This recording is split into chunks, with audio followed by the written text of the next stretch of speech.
Get in, check it out. Peace. Look, man. It's crazy because I've been hearing about this for almost a good week, and it's crazy because I said this a long time ago.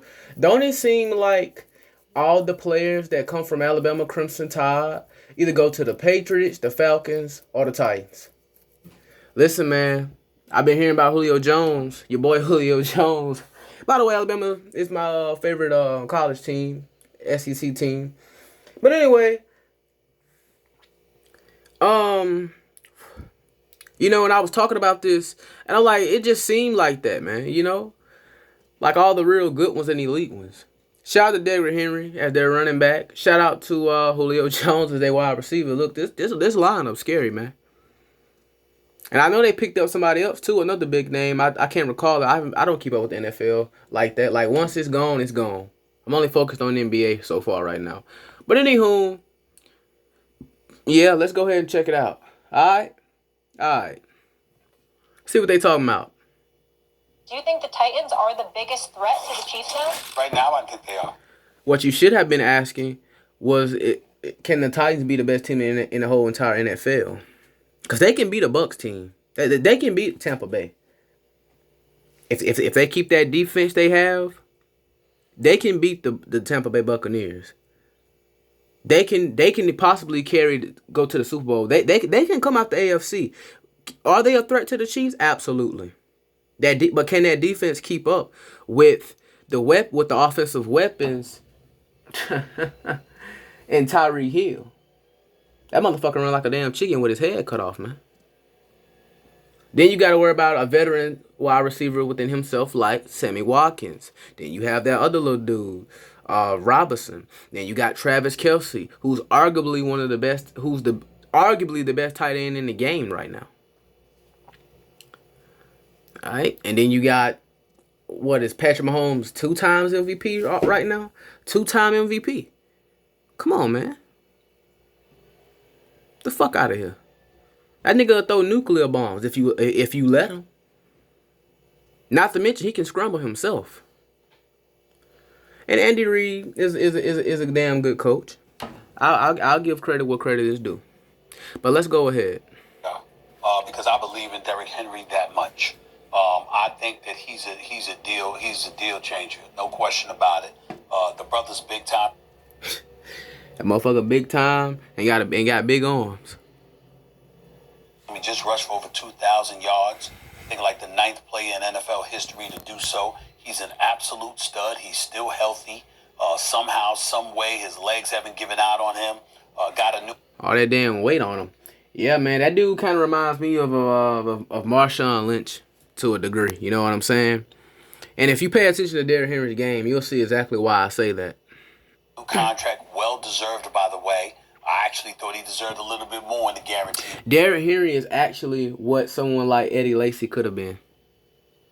$25 million, because that averages out to a little over $6 million a year. So I think he deserved more than that. But that's neither here nor there. John Robinson's doing a good job, and I'm a Vrabel fan. I like Coach Vrabel.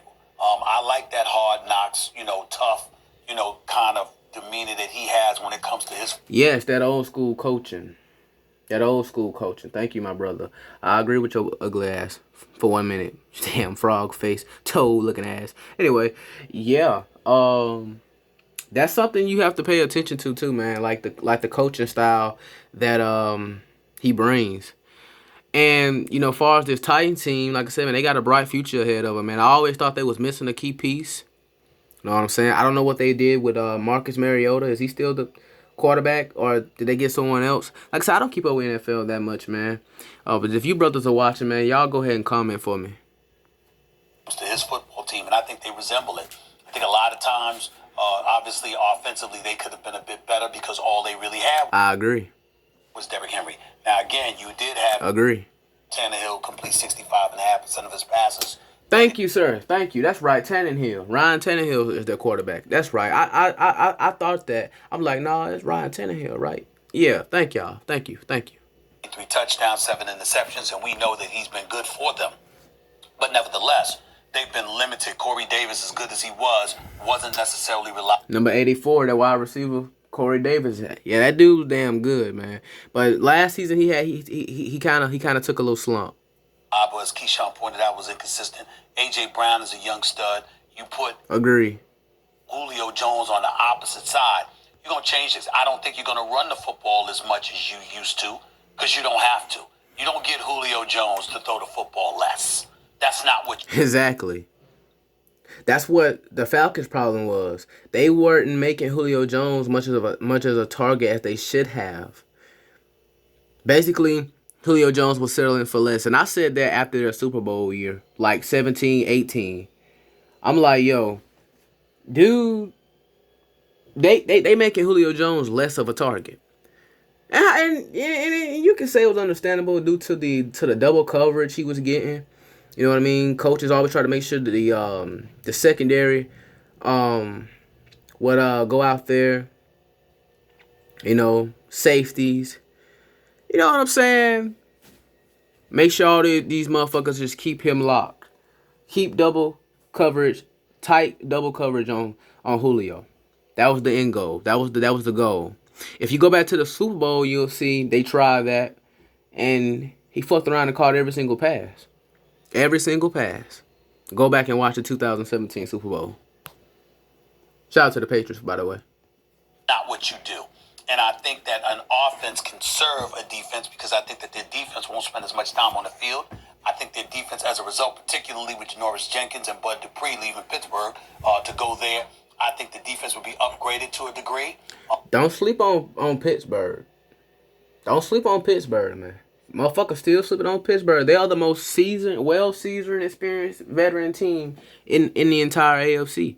Don't sleep on them motherfuckers, man. And I think offensively they're going to be a force, and they're playing in a relatively weaker division. I think the combination of all those things put them in a position that come playoff time, I think that they'll be a big-time threat. The AFC is better than the NFC, though, my brother. I like what. But I do get what you're saying. He has done here. Nope. It's the Cleveland Browns. The Browns are going to be the biggest threat, and they play in Week 1 to the Chiefs this upcoming season. In fact, are the Chiefs going to go undefeated, or are they going to have a loss after Week 1? Look, why are we talking about Tennessee right now? You talk about the run game. You sure that Derrick Henry is better than the combination of Nick Chubb and Kareem Hunt?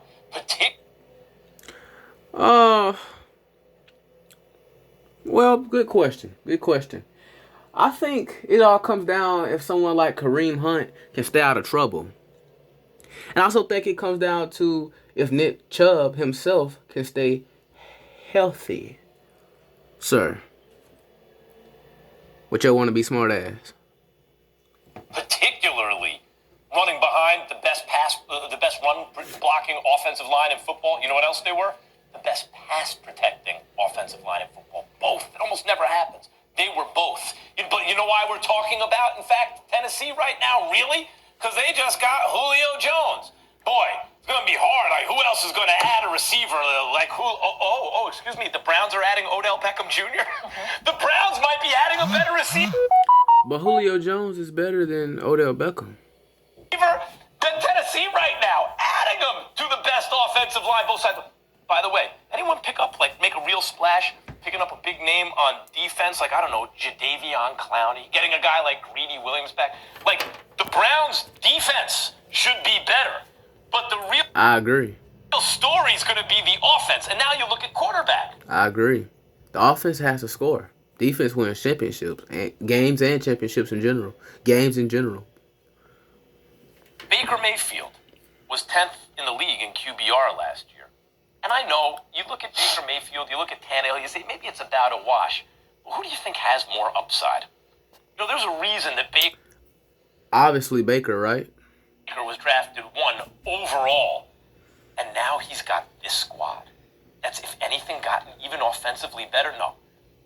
The Browns are the #1 threat. The Cleveland Browns are the #1 threat in the AFC. I don't know. Vrabel, I think, is advantage in the coaching department, though. Well, Stefanski's did a hell of a job. Thank you. Did a hell of a job last year. Yeah, but that's it. Yeah. But that's the argument. Yeah. See, that's the argument that you gave, but you actually let Max off the hook here. I'm surprised you did that, Molly. I'm surprised you didn't catch Max with his drivel. What? Isn't this the guy That's why I say Molly need to shut the hell up sometimes. Go ahead. that said that Cleveland was better off without Odell Beckham Jr. because Yeah, he did say that. He did. having Odell Beckham Jr., Baker Mayfield has a problem because you're prioritizing throwing Odell Beckham Jr. the ball, or you're looking for it, and as a result, that could get in the way. So what I'm saying to you is this: Odell Beckham Jr. coming back, Jarvis Landry still being there, and by the way, you with Baker Mayfield having a good Jarvis Landry is in Odell Beckham's shadow. season last. And it been like that since they was in Louisiana, since they was playing with LSU. Go ahead, though. Last year and being markedly improved. The reality is that again, But don't sleep on him. you're going to be a bit judicious in terms of spreading the football. And when you ask the question directly, Max, is Derrick Henry better than a combination of Kareem Hunt and Nick Chubb?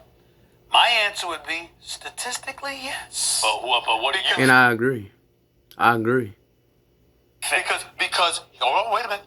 He ran for more yards than the both of them combined. Okay. If you Okay, said, I'm just saying. if you said I'm I'll just give saying. you Derrick Henry, you give I'm me just saying. Nick Chubb and Kareem Hunt. No. All I'm saying, over the long term, yeah. But if you're talking to me for a game or I want to get into the Odell thing. I might go there. You were right about one thing, wrong about the other. You were right to identify that I had said that Baker's better off without Odell. It's not because, he now has to be they don't have chemistry. Part of that is because Odell can push back, right? Hold on. If I'm out on the field and I'm not getting the ball, Baker, everybody else better be going crazy. But here's the difference now. That was coming off a season where they really weren't very good.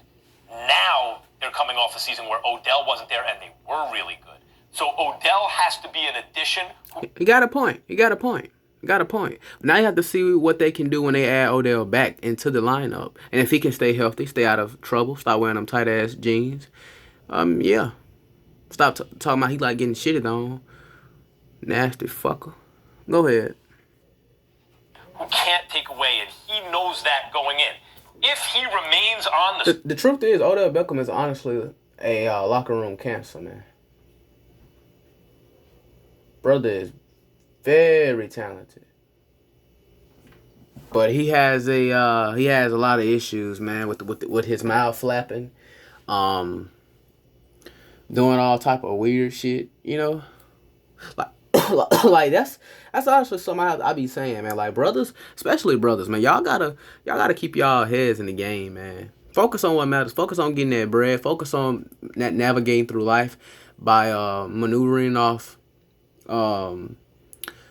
your passions and doing what you love and focusing on honing your crafts, man, and monetize off of it. If you in NFL, do right by that. You shouldn't be in these situations where you're touching girls the wrong way, or you sexual assault charge, or sexual battery, or domestic violence and all this shit, man. Or being a locker room cancer to the team in the locker room, or being the number one drama fiend or a drama king. You know what I'm saying? I could call him a drama queen, to the way he acts. But yeah, go ahead. On the squad, that's just additive. You have a great all-around football player in Odell as a receiver who can do everything. You put him on a team which is run-centric, Right. it is only going to help them. So you just finished saying with a straight face that a wide receiver has to come in understanding that they're not going to be a primary target, that they're not going to necessarily get the football. Necessarily. I mean, that's what you're saying, that a wide receiver has to come in there and have that understanding. That makes no sense. If we're talking about a receiver like Odell Beckham, a quote-unquote supposed to be top-tier talent, why the hell would he not get the football that much? Same thing with Julio. Very similar to Julio's situation in Atlanta Falcons, in ATL. Back in Atlanta. On the Falcons. Why? Carry on. That understanding. Necessarily. No. He has to know. He has to know he can't be a Real quick, distraction. because we do have to go to break, and Stephen A. is going to get mad at me to say, well, you don't give us time. But I just got to say, there's this team called the Buffalo Bills as well. Sure. Let's not forget. So they're there. Offensively. Yeah, I don't sleep on the Buffalo Bills because, hey, they will pay them bills. You know what I'm saying? I think they're challenged.